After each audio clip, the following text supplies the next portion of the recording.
guys, welcome back to my channel, or welcome if you're new here. Today I'm in a slightly different location because I am in my family home back in the East Midlands because I'm actually going on holiday to Berlin in 2 days.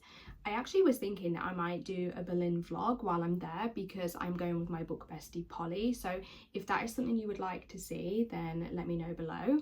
But today is April is here, the year is flying by, and I thought that that meant it was the perfect time to do Q1 Wrapped. Instead of a monthly wrap up for March, I'm going to do all 17 books that I've read so far this year and let you know my thoughts on them. I do have my cat with me, by the way. I debated kicking him out, but he is a 13-year-old distinguished gentleman and he deserves all the respect. So this is his house, his bed, not mine, so he will be here. He may make noise, he may not, who knows. But anyway, let's get into it. I started off the year actually reading an author who was completely new to me, and my first book of January 2025 was Part of Your World by Ali Jimenez. I had not great expectations of this, not because I didn't believe people that hyped her and loved her, but because the tropes that were in this book were never going to be my favourites. But to be honest, despite me not really liking these tropes, she delivered a absolutely amazing book. I gave it 4.5 stars. I absolutely loved the character dynamics. I felt like the conflicts that were going on in the story were quite realistic and believable. None of that kind of cheesy cringe stuff that you just think would never happen in real life. These ones are really fleshed out, and if you like Emily Henry, you should definitely give Ali Jimenez a go. Following on from Part of Your World, I did complete the rest of that mini-series with Yours Truly and Just for the Summer, and things only got better because both of those were 5-star reads, and actually I would say that Yours Truly is potentially my favourite romance of this year so far. Yours Truly has the most perfect depiction of both mental illness and chronic illness. The anxiety rep in this is one of the best that I have ever read, and I love the love interest so much. Her writing style is so easy to consume. There he goes. But yeah, the writing style is so beautiful and the books are quite small. There's nothing that's too dragged out. I don't like a romance that's, you know, 500-600 pages long. I prefer mine to be short and sweet but with emotional impact, and that's exactly what Ali Jimenez does. Just for the Summer, like I said, was also a 5-star read. He's rubbing around my legs. He doesn't want me to talk about books. This one deals with childhood neglect and other kind of childhood abuse themes. And it again is just like so poignant and realistic. When you look at the back of Ali Jimenez's books and you read the acknowledgements, you can see that she reaches out to people and undertakes like proper research to make sure she's talking about these topics sensitively and accurately, and I think that is why her books are so impactful and so well written, is because she takes the time to understand the topics that she's talking about if they don't impact her life. So yeah, new favourite author of 2025 and best romance of the year so far goes to Ali Jimenez. Then one of my current auto-buy authors, Adrienne, released A Sea of Unspoken Things, and I was so excited for this. It was depicted as a magical realism mystery. To me, it is not that genre. It is pure thriller with a smallest, slightest paranormal edge. But nonetheless, it was my first 6-star read of the year and is currently my second favourite read of the year so far. This will definitely not be for everyone. Even though it's like 280 pages, it still manages to be slow burn, which is something you have to know going into it. Like I said, it is also definitely a thriller and not fantasy or magical realism really. It kind of feels like an episode of The Sinner, if you've ever seen that Netflix show, because it is set in this like very eerie, spooky, foresty, small town setting where everyone knows everyone, which I always find can be quite creepy because when you know that someone is a murderer and it's someone you definitely know, what could be worse than that? But the thing that I love most about it is, as always, Adrienne crafts this like totally immersive world. You feel like you are there, and her writing is so poetic, which I saw some negative reviews about, so it's definitely a Marmite thing. I personally love lyrical writing, and this delivers on that, but it's not going to be for everyone. But it did deliver for me, and it made itself my second favourite book of the year. Then I read a Dramione, and it is actually currently the only Dramione I've read this year, which I must rectify immediately because I love a Dramione. They deliver for me every single time. Obviously, because it's a fanfic, I'm not going to rate it. But you should know that if I was going to rate it, it would be right up there with the best of them. The fanfic was bloody slutty and pathetic, and oh my goodness, did it deliver on those adjectives, because this is the sluttiest, bloodiest, most pathetic depiction of Draco that you will ever see, and it is currently the award for my favourite Draco I have ever read, even beating High Reeve Draco. Oh my goodness, the cat is lying on his back on the floor with his floofy belly out, and I just want to stroke it so bad. It's very much a light and fluffy Dramione, but it does have a lot of politics and mind games, and it's really, really funny. I definitely recommend this one for fans of Draco Malfoy and the mortifying ordeal of being in love. I absolutely flew through it. I loved it. It was everything I wanted and more. We then had our first book club Love and Law pick of the year, which was A Court This Cruel and Lovely. Unfortunately, that is my lowest rated book so far this year, and one that I have DNF'd. For me, this one just didn't deliver absolutely any aspect that was new or unique. It was a fey romantasy. I could tell it was leading into enemies to lovers. The love interest was definitely giving like Rip from Plated Prisoner. The plot of it was giving Song of the Marked, and I'm not saying it copied those things, of course not, like those are popular tropes, but because they were popular tropes, I have read so many of them that I am now like sick of them, and I want something new and fresh, and unfortunately this just didn't deliver anything new or fresh for me, so I DNF'd that one about 60% in. Then I was lucky enough to get an early copy of Wild and Wrangled by Lyla Sage, which is the final the final book in the Rebel Blue Ranch series, which is a cowboy romance series that I have absolutely loved and devoured, and this one was the perfect conclusion. So if you don't know, it is a second chance romance between two characters that are present in the first few books. It is Cam and Dusty's story. It is so nostalgic because it is split between past and present, and so you do get that like 90s feel of the flickers of the past. I think fans of 7 Days in June will really like this book. Unlike her other books in that series though, it didn't have any neurodiversity or mental health rep, and I did miss that little element of it that makes them quite impactful and emotional. It wasn't my favourite in this series, but it still delivered, and it was probably my third favourite in this series. My ranking is top to bottom: Swift and Saddled, Lost and Lassoed, Wild and Wrangled, and then Done and Dusted. So it was still a great read and a great conclusion to the series. I gave it 4.5 stars. The next book I read was also a romance, but it was a short novella, and that is The Full Risk by Ali Jimenez. Again, I am just like now obsessed with her, and this was so good for a novella. I gave it 4 stars because there was literally nothing wrong with it. It's so short, but it packs in like quite a big storyline, because the girl that is the main character is actually being stalked, not in a good way, not in a haunting Adeline way, do not get excited, it's very much negative. But she is being stalked, and then she finds herself like stuck in forced proximity with her neighbour, and she's like panicking, so she has to explain that she's being stalked. It's just a really well done storyline for something so short. I really, really enjoyed it, and I absolutely cannot wait to get to the rest of her books. Like I had to stop myself just going through her whole backlog and catalogue, because she's just so brilliant, and definitely like I said earlier, a new auto by author for me. Perfect for fans of Ali Hazelwood and Emily Henry. Cannot recommend enough if you just want a short, quick read. Then I went on to Deep End, Ali Hazelwood's latest release. If you don't know, she is one of my favourite authors ever, and I was really excited for this because I also love sports romance, and this is her first sports romance. I do have a full review of this on my channel already, so I will link to that above and below in the description.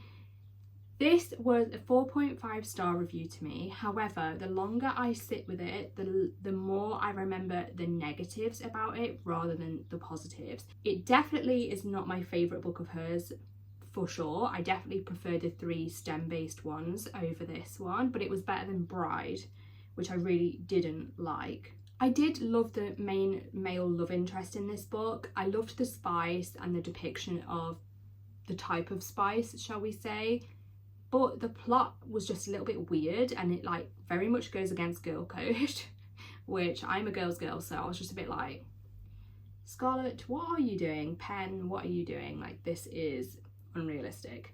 But it was a fun, easy read. I did like the love interest, like I said, and I do like the end and how the story concludes. So I gave it 4.5 at the time, but I think realistically it's probably more of a 4 or a 4.25, to be honest. Then I did an author who is new to me, Gillian Eliza West, and I read her first book in her duology, Ruin.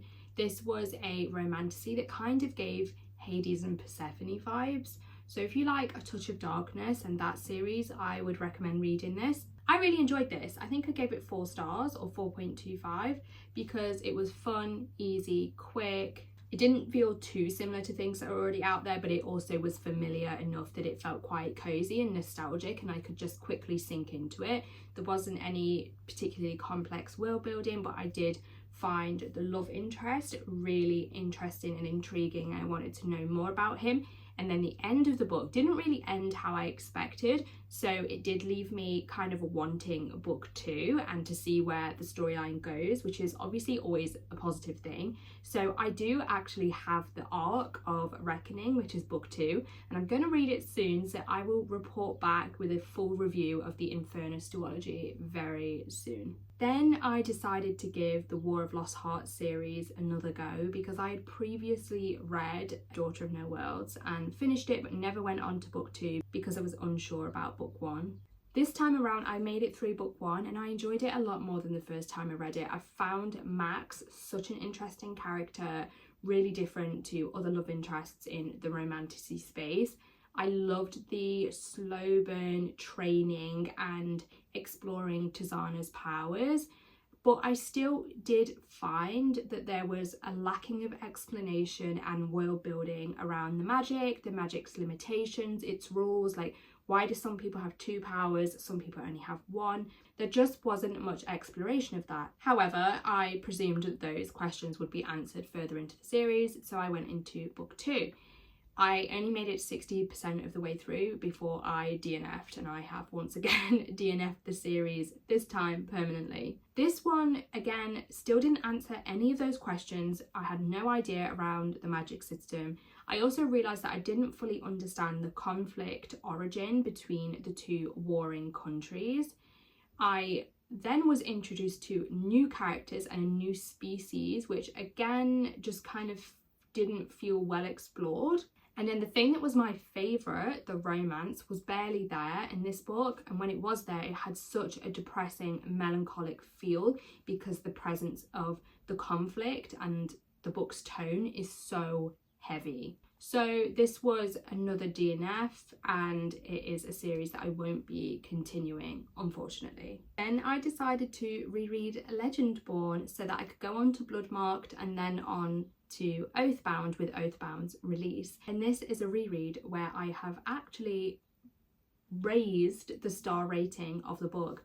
Originally this was a 4.5 for me because I did find the information was quite heavy and info dumpy in some places when I read it the first time.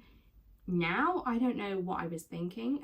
I'm not sure if it's because I have a clearer picture of the magic system in the world because I'd finished it, but this time I didn't find it info dumpy at all, and I actually did it on audio, and the audio is really, really good.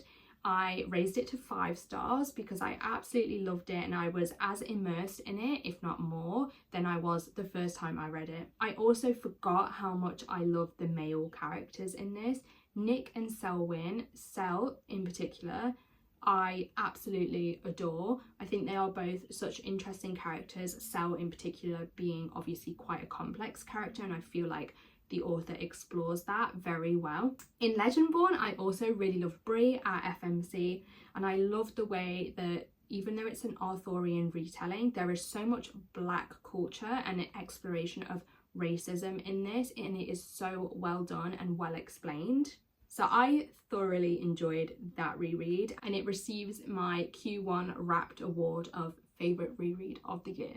I then moved on to book 2, Bloodmarked, which I also did on audio, and I did not struggle to follow along or pick up on any of the plot or the magic, even though this one was new to me. This one increased my love for Selwyn. Sel is literally, oh, he's so good. If you love a grumpy emo love interest, then you will love him. He's so good. However, this one did frustrate me a little bit because of Bree's character. Bree in general frustrated me in this book. I felt like she was stubborn to a fault. She would not listen to anyone, even though it consistently landed not only herself but her friends in trouble, mortal danger, no less.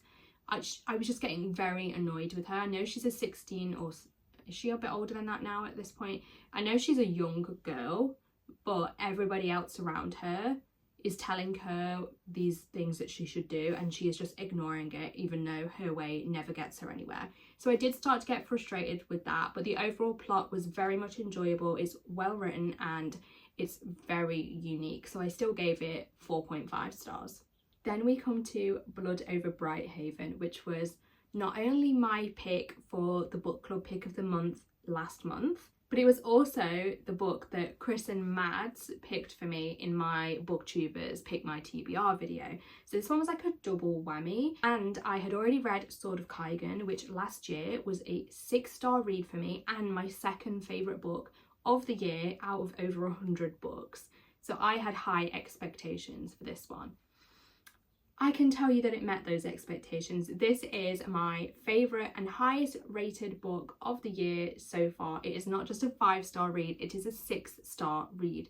If you don't know, it is a standalone dark academia fantasy, and I was very nervous about that because I don't normally like dark academia. I don't have a good track record with it unless it is in YA and combined with fantasy. This is very much adult, so I wondered if the academic aspects would go over my head. I'm self-aware enough to know that I am not a very academic person. I'm much more creative. I'm definitely more of like a practical person rather than an academic person. However, I will tell you that the magic system is actually completely fine. It's so easy to get your head around, largely because their magic system uses these machines that very much replicate typewriters, and the magic feels like coding. So it's technological in its origin, meaning that for most people in the 21st century, it's very easy to get your head around because we use technology every day. Not to mention that this one also has incredibly timely political themes. And in fact, you could read this at any point in history and they would remain timely political themes. It very much is based on Indigenous communities and colonialism, racism. It also has misogyny in academia, or just misogyny in general, actually. And it is very well done. It's done in a way that is easy to understand and it's easy to digest, but it feels very poignant and it feels very realistic. It's not downplayed. Plus, it delivers basically like the most incredibly well thought out ending that could exist. It's not cheesy, it's not unrealistic, it concludes in a way that feels realistic to the storyline. So basically, this book just delivered everything I could ever want and more. M.L. Wang has become like my favourite author. Next, I read Amid Clouds and Bones, and this wins the award for spiciest, most fun romantasy ever. It is so good. If you like Cruel Prince, you have to read this because it is basically a spicy adult version of that. It is nothing particularly crazy and original in terms of world building and the plot and the magic system, because it is Unseelie Fae in a war against Seelie Fae, and then there is a marriage of convenience. All things that us romantasy readers are probably very familiar with, but it is done with so much fun and so much tension that it is really addictive to read, and it's fast paced, and it's a standalone that's not too long. The romance in this is absolutely incredible. Like, it has so much tension, and then the tension turns to yearning, which is one of my favourite things. Very, very spicy, and it has like a dark and twisted feel to it. I just had such a fun time with this. I gave it 4.5 stars, but I'm honestly debating changing it to a 5 because I can't stop thinking about it. The two main characters were so good and they are just like embedded in my brain. And then we come to where I am right now, and my most recent read has been When the Moon Hatched by Sarah A. Parker. And this was also picked for me in my Booktubers Pick My TBR by Luce. And this was a 5-star read. So that video really helped me get some high rated books in my reading year so far. I just have Nocticadia to go from Bailey, but so far so good. When the Moon Hatched wins the Q1 award for Best Romantasy this year. I absolutely loved it, from the intense world building to the dragon lore to the fairy tale like quality of how the dragons pass away, shall we say. The female main character, the love interest, the fact it's almost like a second chance romance. I absolutely loved this book. I can totally understand why people wouldn't like it, because it is quite a chunky book. The world building is intense. There's a very flowery, lush writing style, which won't be for everyone. And the romance tropes, I don't think are people's favourite tropes. Again, like I say, second chance romance. I don't see that many people raving about that trope. So it's not one for everyone, but I think if you like intense fantasy world building and you do like those romance tropes, then you will absolutely love this. Also, weirdly, but I feel like this book is literally written for animal lovers, because the dragon lore and the relationships that the Fae and humans have with the dragons is so well written and so special. Like, it literally made me cry at one point. So I don't know, I just feel like it's the perfect book for animal lovers. But yeah, I just loved it. I also thought it was so unique. I haven't really read anything like this, and I feel like it is harder and harder to find unique romantasy books, so I'm glad that this one delivered. But yeah, that is everything I have read so far in Q1. I am actually reading quite slowly this year. I'm actually behind on my reading goal, which has never happened before. So I need to pull my finger out in Q2. Please drop below any book recommendations you have for me to read that you think I'll love based on what I've read so far this year. I'm having the best reading year, which I'm so excited about, because last year overall wasn't that great. I found it actually quite hard to pick a top 10 books because there was only really like 3 that stood out to me. So I'm desperate to continue this positive reign of a good reading year that I'm having so far. Here's to many more 5 and 6 star reads. Maybe I'll just have to keep doing Booktubers Pick My TBR videos so that I keep just getting their best recommendations. But that's it for today. I hope you enjoyed. Please let me know what your favourite book has been of Q1 in the comments below. I will see you next Monday for another video, but until then, I hope you have the best week ever. Love you, bye!